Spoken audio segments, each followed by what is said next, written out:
जय हिंद। मैं हूँ प्रीति और आप जुड़ चुके हैं लाइफ टाइम के ग्लोबल नेटवर्क के साथ। मैं आई हूँ तो ऑब्वियसली आपके लिए एंटरटेनमेंट की बात ही लेकर आई होंगी। तो एंटरटेनमेंट की बात में मैं आज आपके लिए क्या लेकर आई हूँ भाई, सब जानते हैं कि 1 नवंबर को दिवाली के मौके पर 2 बड़ी फिल्में यानी कि मल्टी स्टारर फिल्म रिलीज़ हुई थी। एक सिंघम अगेन और दूसरी भूल भुलैया 3।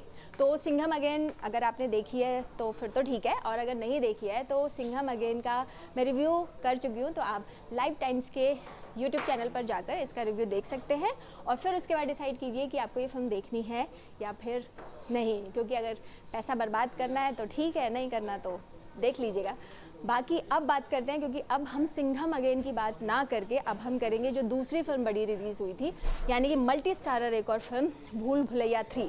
हॉरर कॉमेडी है, कॉन्सेप्ट वही चल रहा है, इस पूरे साल हॉरर कॉमेडी ही चली है, क्योंकि ये स्त्री 2 की अपार सक्सेस के बाद अब मेकर्स को और फैंस को, ऑडियंस को बहुत ज़्यादा उम्मीद थी भूल भुलैया 3 से।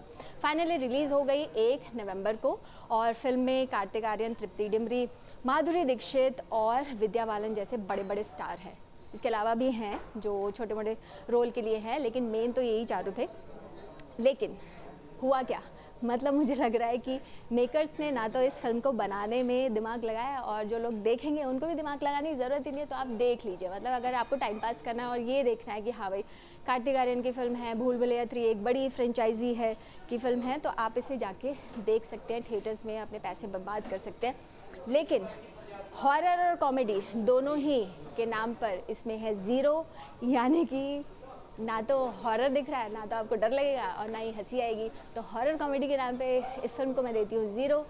तो बाकी बात करें एक्टिंग की, कार्तिक आर्यन का अलग ही चार्म है, सबको पता है, लड़कियों के बीच तो बहुत ज़्यादा पॉपुलर है, जो यंग गर्ल्स हैं। लेकिन सिर्फ उसी से काम नहीं चलता है ना, आपको कहानी पे भी थोड़ा ध्यान देना पड़ता है, बाकी एक्टिंग पे भी ध्यान देना पड़ता है। लुक्स पे ठीक है, आप रू बाबा बन के वापस आ गए हैं, लेकिन रू बाबा बन के आपने क्या किया ये भी तो देखेगी ना जनता। तो कुछ नहीं किया। और अगर मैं कंपैरिजन करूं भूल भुलैया 2, क्योंकि वो भी बहुत बकवास थी, लेकिन फिर भी भूल भुलैया 2 इससे मच बेटर थी। तो आप सोच सकते हैं कि भूल भुलैया 3 कैसी होगी।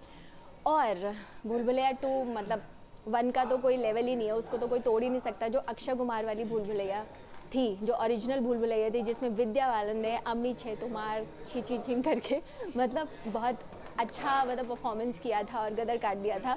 लेकिन उसके बाद 2007 में रिलीज़ हुई थी पहली भूल भुलैया, जिसे सबने बहुत पसंद किया था। अक्षय कुमार की कॉमेडी टाइमिंग बहुत ही लाजवाब थी, हर एक कैरेक्टर अपने आप में बहुत फिट बैठा था और इसी वजह से लोगों ने बहुत पसंद भी किया था। फिर बहुत सालों के बाद 2022 में कार्तिक आर्यन ने अक्षय कुमार को रिप्लेस किया और इसका पार्ट आया, मतलब भूल भुलैया 2 आया। उसमें कियारा आडवाणी भी थी और कार्तिक आर्यन भी थे और तब्बू थी उसमें डबल रोल में।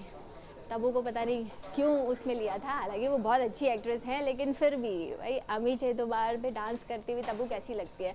लेकिन फिर भी चलिए भूल भुलैया 2 के बारे में ज़्यादा बात नहीं करेंगे, क्योंकि भूल भुलैया 3 आ चुकी है, उसके बारे में बात करना तो फोकस में वही रखते हैं। तो थोड़ा सा सरदर्द है, अगर मैं कहूँ तो फ्रेंकली स्पीकिंग, अगर आपको अपना सर दर्द नहीं करवाना, हाँ बच्चों के लिए फिर भी ठीक है, अगर आपके बच्चे एंजॉय करना चाहते हैं, ज़्यादा डरेंगे भी नहीं तो रात को डरावने सपने नहीं आएंगे। बाकी ऐसी कॉमेडी है बच्चे भी ना हंसें शायद, तो इसीलिए आप इससे देखने से बच सकते हैं।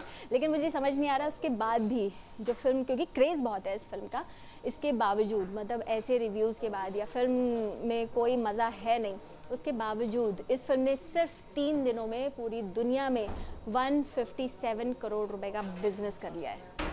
मैं सोच रही हूँ कैसे, हाउ, मतलब वाकई में कर लिया है, क्योंकि पहले दिन का कलेक्शन रहा है इस फिल्म का 55 करोड़ रुपए का। उसके सेकेंड डे अगर हम आ गए तो उसका रहा 52 करोड़ रुपए का सेकेंड डे कलेक्शन हुआ। तीसरे दिन इस फिल्म ने किया 50 करोड़ रुपए का कलेक्शन। ये दुनिया भर की बात कर रही हूँ, सिर्फ भारत में नहीं।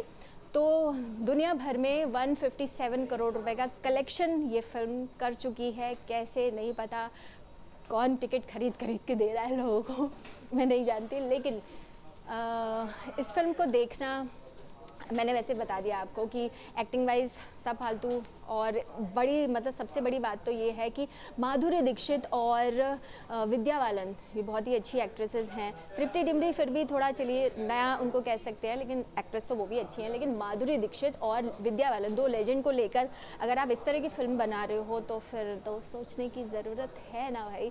तो सोचिए, और कहानी पर थोड़ा सा प्लीज़ ध्यान दीजिए कि मतलब कहानी को थोड़ा और अच्छा बना सकते थे।